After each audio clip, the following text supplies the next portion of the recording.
Salam uşaqlar. Salam müəllim. Necəsiniz? Yaxşı. Həmişə yaxşı olasınız. Uzun müddətdən sonra yenə yarışma keçirəcəyik.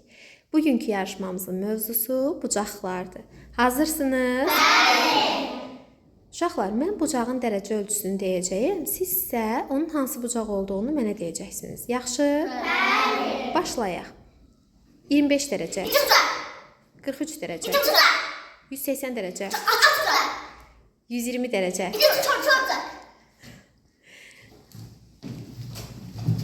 'Afərin qızlar, yaxşı yarışırdınız.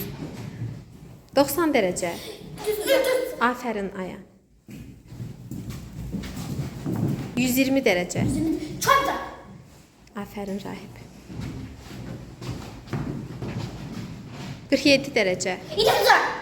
80 dərəcə. 'Afərin Mədinə. 180 dərəcə. 'Afərin Rəfiqə.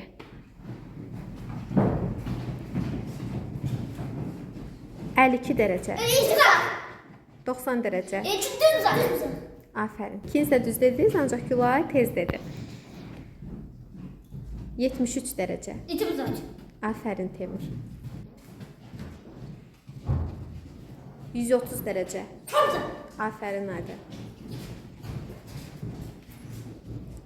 82 dərəcə. 'Afərin Xarigə. 45 dərəcə. Mədinə, afərin sənə. 25 dərəcə. Düzdür Gülay.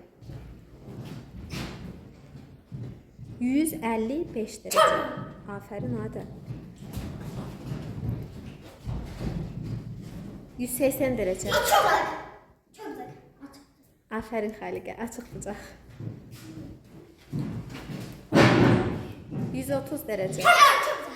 Düzdür, afərin Adəm. Uşaqlar, yarışmamızda Gülay 3-cü oldu.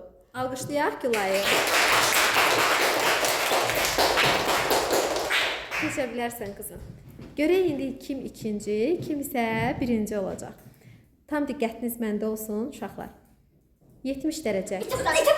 Afərin. Hər kəs düz dediniz. Xaliqə.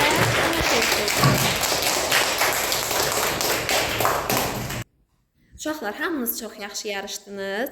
Ancaq yarışmamızda Gülay 3-cü yerə çıxdı. Adəm 2-ci. Xaliqə isə yarışmamızın birincisi oldu. Təbrik edirəm. Dərslərinizi yaxşı oxuyun. Gələn görüşlərə dək. Sağ olun.